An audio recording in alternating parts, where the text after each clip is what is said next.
There comes a point in a man's life when he stops negotiating with emotional pressure. In that moment, it's not loud, it's not dramatic. It happens the day he realizes that constantly managing someone else's reactions is not love. It is not love. It's a slow erosion of self. It doesn't begin in anger, it begins in recognition. He looks back at years of being pulled into conversations that went absolutely nowhere and arguments that they resetted rather than resolved. Feelings that were treated as facts, right? And he finally sees the pattern. He finally sees that he was never heard the entire time. He was being handled. Men spent most of their lives being taught that being a good man meant absorbing everything. Listen more, apologize faster, don't raise your voice, don't withdraw, don't you upset her, don't make her insecure, right? Keep her comfortable, even if it means staying uncomfortable yourself.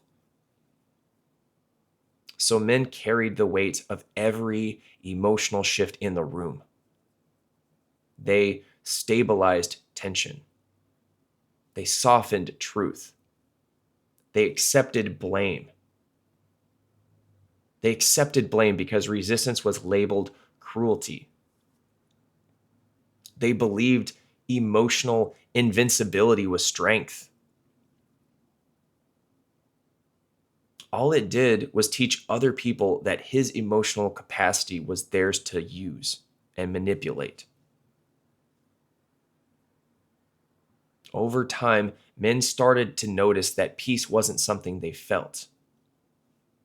It was something constantly being taken from them.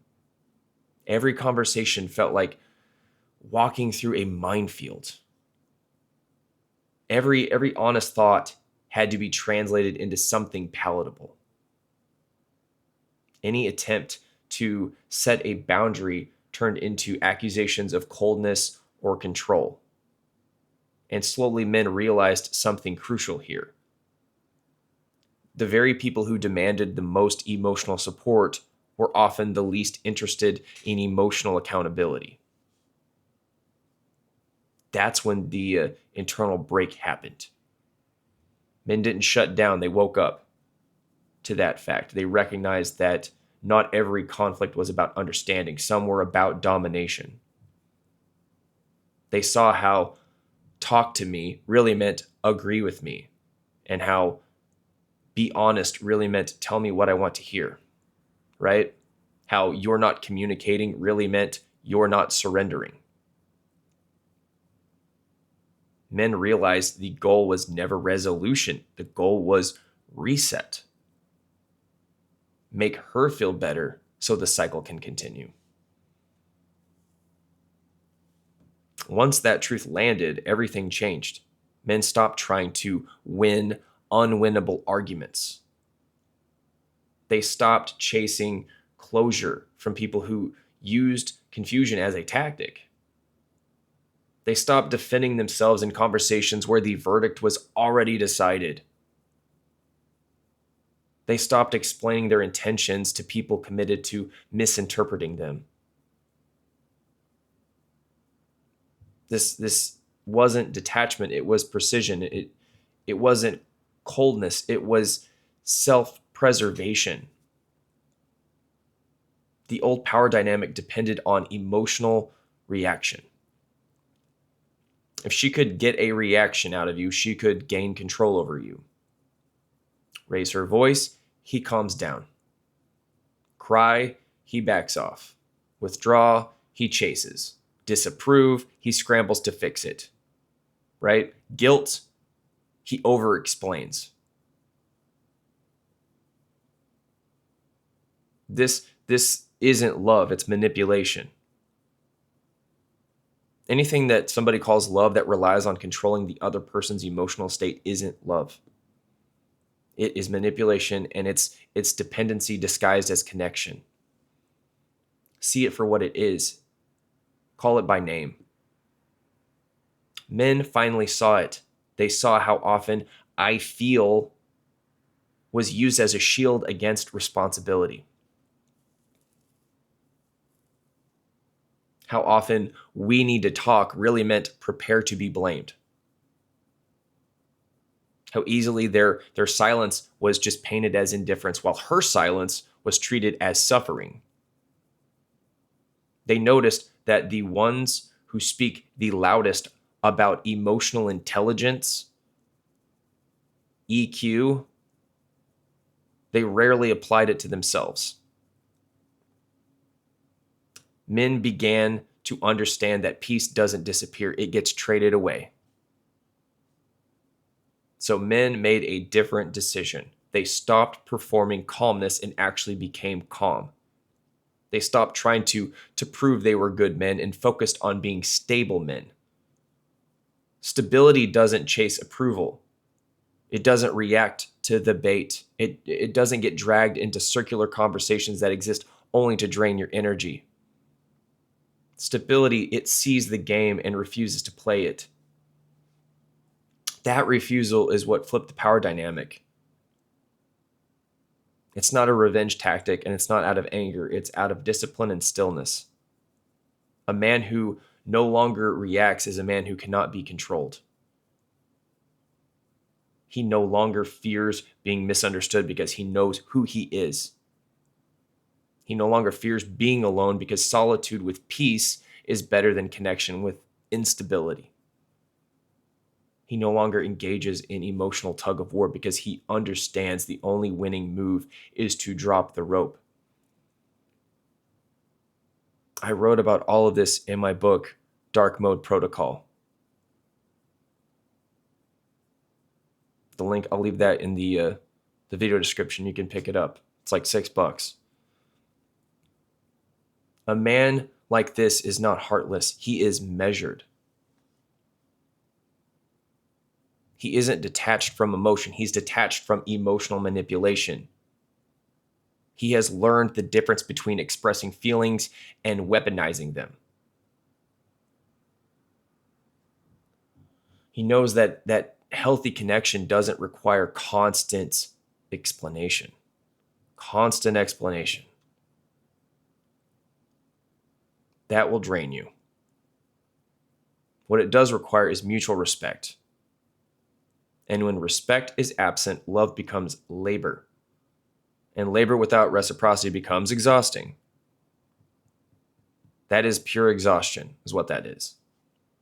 When a man begins prioritizing peace, it doesn't make him softer. It just makes him sharper. His tone changes. His posture changes. His whole presence changes. He no longer tries to convince people to value him. He no longer tries to persuade people to understand him. He no longer tries to explain basic decency. He finally recognizes that energy is currency, and he will not spend his vital energy, his vital currency, his limited currency on conversations that go absolutely nowhere. And this is why women, you hear this all the time, they label peaceful men as emotionally unavailable.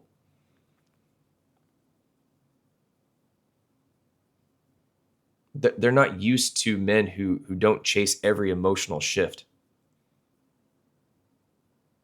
and that don't panic when they go silent, right?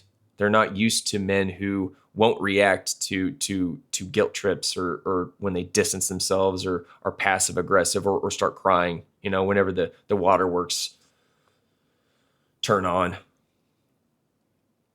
When emotional control no longer works, emotional accountability, it feels offensive.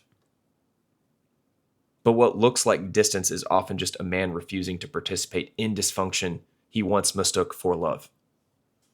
He realizes the distinction, finally. For a long time, men believed walking away meant that they failed. Now they understand walking away often means they finally succeeded. They finally succeeded because loving someone should not require losing yourself, and supporting someone should not require constantly repairing what they choose to break. Men finally acknowledged that their sanity is not collateral and their presence and their commitment is not owed. And every generation of men reaches a breaking point, and this generation reached it through experience. They watched how constant conflict destroyed their focus. They saw how emotional chaos paralyzed their ambition. They witnessed how explaining themselves endlessly never led to being heard. They felt how apologizing for tone eventually turned into apologizing for just having basic needs. They learned that emotional labor without balance becomes emotional captivity.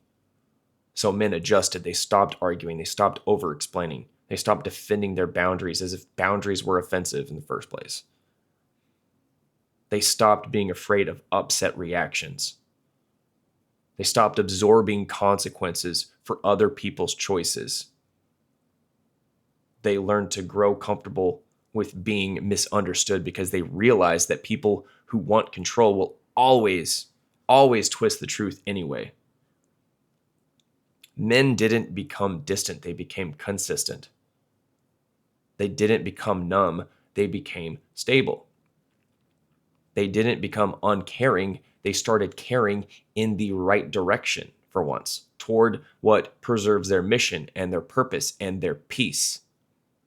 They shifted from trying to be liked to making sure that they are aligned with their mission and their purpose and their peace. They no longer measure love by emotional intensity. They measure it by emotional stability. That is the difference between the man he used to be and the man he is now. He no longer lets his empathy become his weakness. And he no longer lets his willingness to care become an entry point for manipulation. He is no longer flattered by being needed if being needed means being drained. He understands that peace is not the absence of love. It is the environment where love can actually survive. Everything changes when men stop treating peace as a reward and start treating it as a standard. Once a man sets peace as a baseline, every interaction gets evaluated differently. Does this conversation build or drain? Does this person solve or stir up trouble? Does this connection bring direction or distraction? Men began filtering, not out of fear or insecurity, but out of discipline. Access became earned, not given. Emotional availability stopped being a default and became a privilege. When peace becomes the standard, tone policing, it loses its power. So does guilt trips. Guilt trips lose their force. Silent treatment loses leverage. The old tactics no longer work because the man they were designed to control no longer lives at the end of them. He is not trying to avoid discomfort. He is choosing which discomfort leads to a better outcome. Now, temporary tension is worth it if it protects long-term stability. And losing certain relationships is worth it if it preserves his mind. Men learned that not all emotional responses deserve engagement. Not every accusation requires defense, and not every tear means harm was done. They recognize patterns. The sudden change in emotion when accountability appears. Right? The escalation when logic enters, the rewriting of history when they try to walk away. Men realized the cycle always resets to protect the person causing the damage. So they stopped entering the cycle at all. Walking away is not avoidance, it is decision, a decision to no longer participate in dynamics built on imbalance. A decision to no longer rescue people from consequences they create. A decision to put responsibility back where it belongs. It is not the absence of strength, it is strength refined. It is strength without chaos. It is strength that doesn't need to be loud to be final. This is why the world misreads peaceful men as detached. They expect men to shut down when they're upset, to chase when they care, to react when something matters. But peaceful men don't prove value through volume, they prove it through restraint. They don't seek power through dominance, they hold power through composure.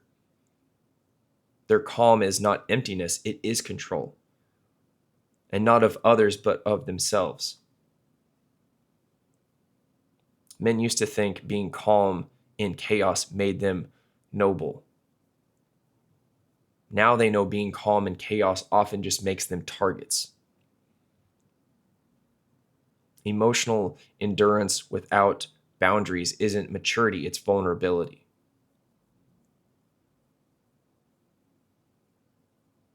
Men didn't build walls, they built gates. And the reason being, the distinction is so vast. Gates can open for the right people and close for the wrong ones. That's why I say gates and not walls. Gates protect what is valuable. Gates require discernment. Peaceful men, they don't isolate, they curate. And the results are undeniable. When a man protects his peace, his confidence returns. His focus sharpens. His productivity increases. He feels present in his own life again. He sleeps better. He thinks without distortion. He regains his capacity to lead and to build and to love with intention rather than obligation. Peace is not withdrawal. It is restoration. The world never feared aggressive men. Aggression is predictable. It can be provoked, and it can be redirected. What the world fears is calm men, calm, calculated men. Because calm men don't take the bait. They don't respond on command. They don't need validation. And they're not driven by fear of loss. They make decisions from a place of stability. And the systems built on emotional reaction cannot function when men refuse to react. Women who relied on emotional leverage feel that shift immediately. The tools that once ensured compliance, guilt, withdrawal, confusion, blame, no longer move him. No longer. He doesn't chase reassurance. He doesn't beg to be understood. He doesn't panic at the silence. He was already accepted at being at peace alone. He's already accepted at being at peace alone. It's better than being in conflict together. Honestly, wouldn't you rather? Isn't there a verse in the Bible? I'm not a Christian, but there's a verse in the Bible that says it's better to be on the roof alone than in the house with a quarrelsome woman, something like that. That's, it's a fact. If a man does not fear losing someone, that person can no longer use fear to control him. That's why peaceful men are labeled dangerous. It's not because they harm, but because they cannot be harmed the same way anymore. They think before they speak. They observe before they invest. They require mutual responsibility. And they value consistency over intensity. They are not impressed by how someone feels. They are impressed by how someone handles their feelings. They know that emotional volatility is not depth, it's instability. Full stop. The most grounded men are not the ones who say the most. They are the ones who only speak when it matters. They don't need to have the last word, and they don't need to be perceived as right. And they sure as hell don't perform for approval. They let action show alignment with their mission, and they let silence reveal intention. And they let distance expose motive. They are not cold, they are calibrated and calculated. They know exactly who they are and what they will allow and what they won't. And this quiet shift has reshaped modern masculinity. Men stopped asking, how do I make her happy? And started asking, is this healthy? They stopped asking and worrying, oh, what if she leaves? And they started asking, what does staying cost? They stopped trying to avoid being the villain in someone else's story and started focusing on not becoming a stranger in their own life. Peace turned men from reactive participants into selective leaders. And that leadership begins internally. A man who commands his attention cannot be easily distracted. His emotions cannot be easily provoked or easily manipulated. Peace is not the absence of pressure. It is the ability to stay aligned when pressure comes. And peace is not an escape from reality. It is mastery within it. This is the evolution. Men stopped being emotionally accessible to everyone. They became emotionally accountable to themselves. To themselves. They no longer allow feelings to override facts. They no longer allow intensity to replace consistency. They no longer allow connection to excuse chaos. They understand that love without stability collapses. And they refuse to build anything on ground that cannot hold weight.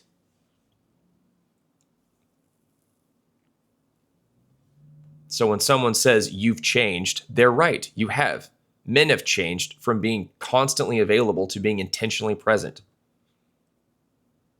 From being easy to access to being careful with access. From being reactive to being reserved. From being controlled to being conscious. They did not become uncaring. They stopped abandoning themselves. Peace is not passive. Peace is power. Peace is the final stage of growth. When a man no longer chases what destabilizes him. When a man no longer explains what he knows is right. And no longer fights battles that cost more than they're worth. When he no longer proves his value to people who only recognize it when it benefits them. Your peace is worth more than her feelings, because feelings can be temporary and performative and weaponized. But peace is the state of mind that allows a man to think clearly, love intentionally, and walk away when needed. Peace is the baseline from which wise decisions are made. Peace is the foundation for strength, for purpose, and for legacy. It is what makes a man unshakable and unbreakable. And when a man protects his peace, he gains back everything that emotional chaos once stole, which was his focus, his confidence, his time, his direction, and his dignity. He becomes steady in a world built on stability and distraction. He becomes selective in a world built on impulse. He becomes self-governing in a world built on control. He becomes free. That is the one thing no one prepared for. Once men realized peace was more valuable than approval, the entire emotional economy collapsed. Because you cannot guilt a man who does not fear distance. You cannot shame a man who does not perform for acceptance. You cannot threaten to leave someone who is no longer afraid to stand alone. Men did not become distant, they became disciplined. They did not become heartless, they became whole. And a man who guards his peace is not just strong, he is untouchable.